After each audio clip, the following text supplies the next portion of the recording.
En días pasados, la Fiscalía General de la Nación radicó macroimputaciones a 6 macroestructuras de las AUC. Como ustedes saben, desde que inicia la administración del fiscal Eduardo Montenegro, una de las grandes preocupaciones que tuvimos fue el sacar adelante la judicialización del proceso de justicia y paz. Emprendimos desde el primer momento una estrategia de priorización y quisimos entender el fenómeno paramilitar como un fenómeno global. Empezamos a investigarlo regionalmente a través de contextos frente a sus diferentes estructuras, y es por eso que en estos 3 años y medio hemos logrado avanzar enormemente en ese proceso de judicialización que, como ustedes recordarán,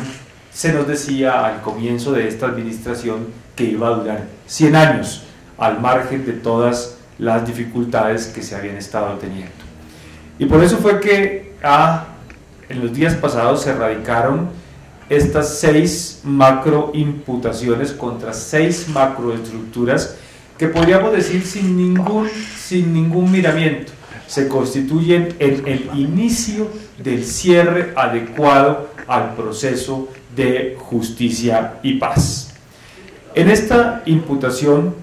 hay unas cifras que son muy importantes, o con estas 6 imputaciones a 6 macroestructuras. Lo primero que hay que decir es que se imputa a 488 postulados a justicia y paz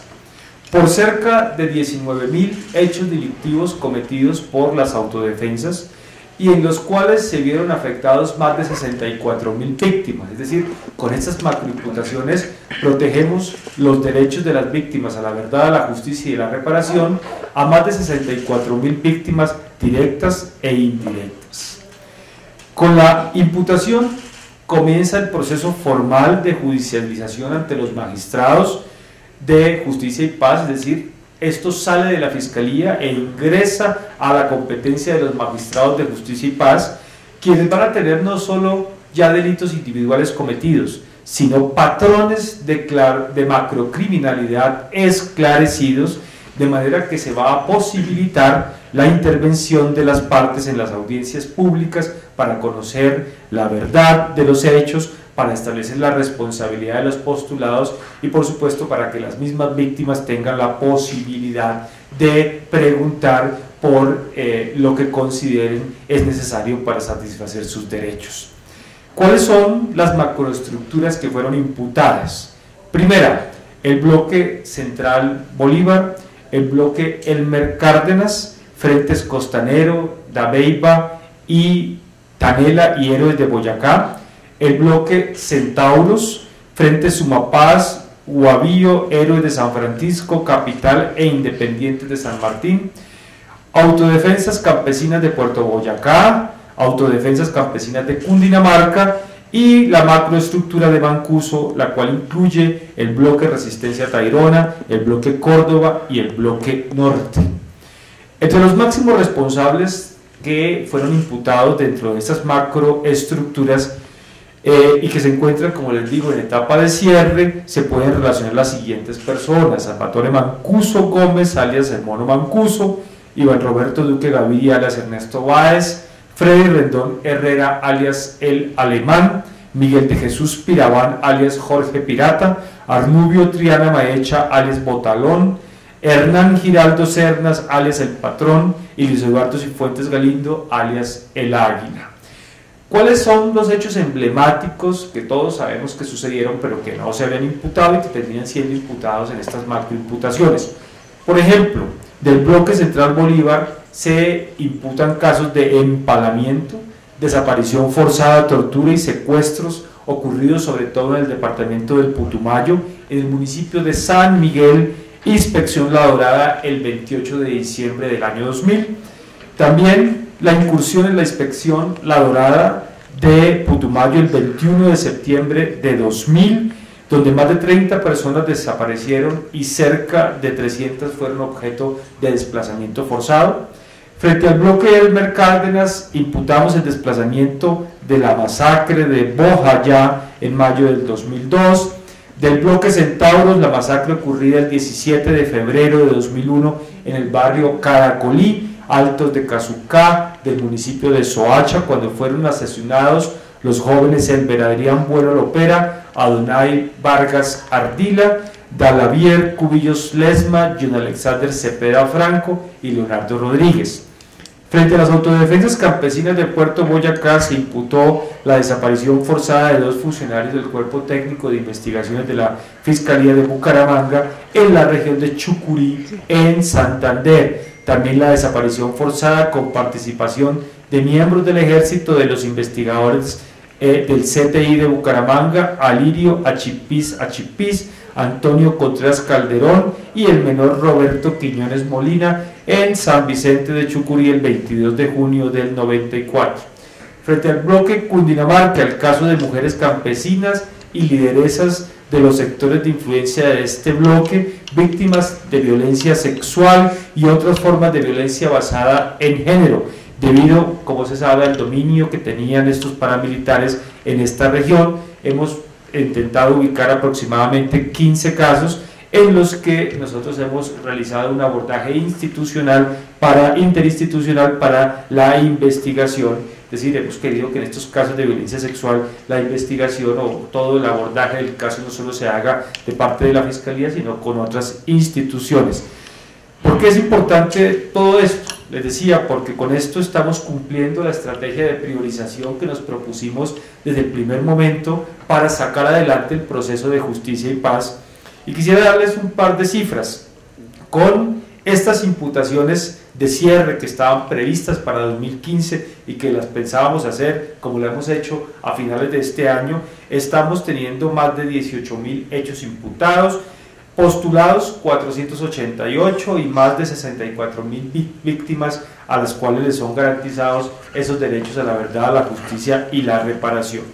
Quisiera hacerles un recuento sobre qué fue lo de Justicia y Paz y en qué va Justicia y Paz en este momento, para que sepan ustedes qué falta.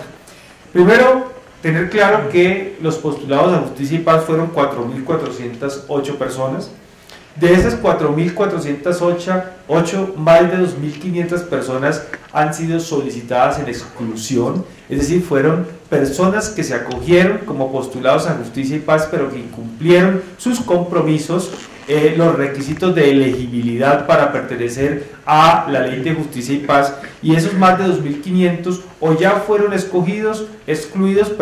o están en proceso de exclusión, en todo caso personas frente a las cuales la Fiscalía ya tomó la decisión de solicitar la exclusión. Recuerden ustedes que cuando llegamos aquí hace 3 años y medio a la Fiscalía, los excluidos eran muy pocas personas o las que se les había solicitado exclusión. Nosotros nos dimos a la tarea de verificar si los que estaban en Justicia y Paz habían colaborado, si había lo que comúnmente nosotros llamamos colados, y ustedes saben que ya hay unas grandes sentencias de exclusión, y vamos a solicitar en total la exclusión de 2.538 personas, por cuanto fueron los que incumplieron todos estos compromisos que adquirieron con el proceso de Justicia y Paz.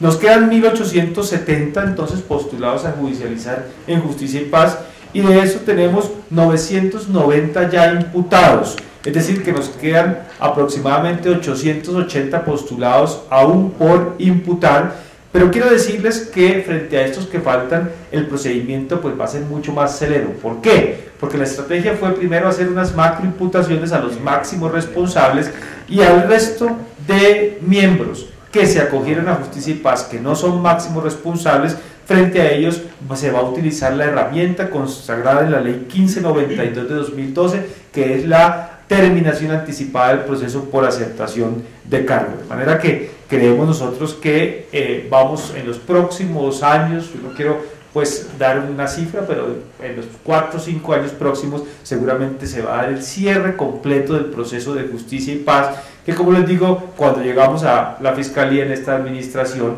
se decía que era de 100 años o más. Miren ustedes que en aproximadamente 7 o 8 años vamos a ver que tenemos el cierre definitivo. ¿Qué queda faltando? Queda faltando algunas fases de imputación de algunos frentes, como en el caso de Mancuso. Saben que Mancuso actuaba pues, en el bloque norte, en el Catatumbo. Ahí hay todavía unos hechos que debemos imputar, unas víctimas que tenemos que garantizar. Tenemos una segunda fase en el caso del bloque central Bolívar, de Julián Bolívar, y una fase también en el bloque Centauro, en los Llanos, del cual ustedes saben estaba en cabeza de alias Don Mario, que ya también fue excluido del proceso de justicia y paz, pero que nosotros tenemos que seguir avanzando en las imputaciones para satisfacer los intereses de las víctimas. Con esto, como les digo, podemos decir hoy a 2015 que estamos iniciando el fin de la judicialización de justicia y paz. Esto no va a tomar 100 años, como en algún momento se dijo, es algo que va a ser mucho más celero, y lo de sobre todo, que son investigaciones en contexto, asociando patrones, identificando patrones de macrocriminalidad, asociando casos e investigando a la estructura, a su máximo responsable y a las personas que en el nivel superior o medio pueden ser considerados como dirigentes de las autodefensas campesinas de Colombia. Señor vicefiscal, dos preguntas. La primera, esa metodología que se utilizó para esas macroimputaciones es la de Natalia Springer, y la segunda es, bueno, se dice que dentro de esas macroimputaciones los máximos responsables pues van a ser también imputados, dentro de ellos el alemán. Él ya recobró la libertad por pena cumplida. ¿Él podría volver a la cárcel? Dos cosas importantes. Primero, la metodología de la investigación en contexto, de la macroinvestigación, de la identificación de patrones de criminalidad, es una metodología que nosotros hemos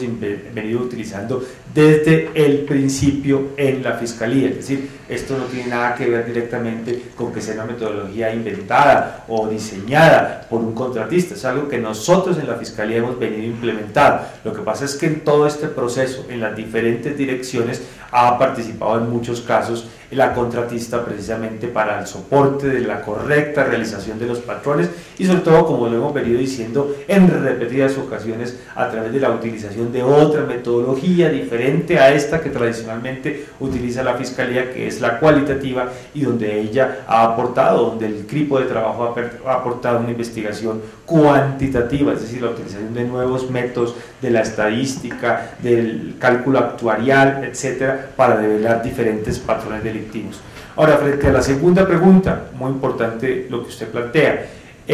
tenga en cuenta que el compromiso del Estado colombiano, del gobierno en su momento, era que ante las penas que se iban a imponer de máximo 8 años, pues las personas tenían que pagar esa pena, pero además entraba en un periodo de prueba que es de 4 años, porque es la mitad del plazo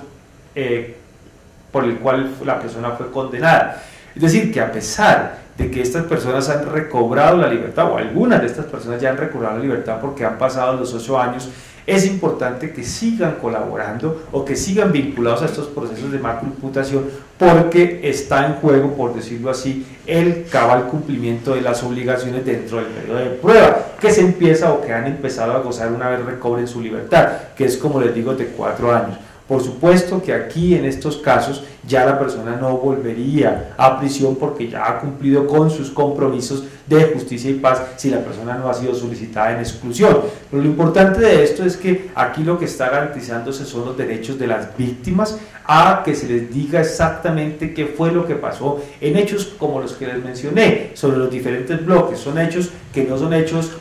no son todos los hechos. Yo les decía, aquí son hechos emblemáticos, unos casos de empalamiento aquí, unos casos de desplazamiento, el caso de la masacre de Bojayá, que tienen que tener un cierre jurídico, un cierre judicial, y por eso es que es importante hacer estas macroimputaciones, vincular a estas personas que, aunque estén en libertad, tendrán que seguir colaborando con la Fiscalía para poder acceder a los beneficios que tienen también que perseguir en el periodo de prueba que en este momento están gozando.